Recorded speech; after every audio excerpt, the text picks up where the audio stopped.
आप सभी का सफ़र इंडिया के नए वीडियो में स्वागत है। मैं हूं कमल और यह जो है दोस्तों राजनांदगांव गणेश विसर्जन झांकी का दोस्तों यह दूसरा भाग है।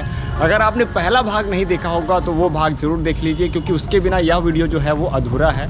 तो आइए देखते हैं दोस्तों यहाँ से किस तरह से दोस्तों यहाँ झांकी का पूरा माहौल था।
गणपति बप्पा अगले बरस तू।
आज का वीडियो आपको कैसा लगा हमें कमेंट कर जरूर बताएं। और दोस्तों ऐसे ही वीडियो पाने के लिए हमारे चैनल को सब्सक्राइब कर बेल आइकन को इनेबल करना ना भूलें। तब तक के लिए दोस्तों नेक्स्ट वीडियो में फिर से मिलते हैं।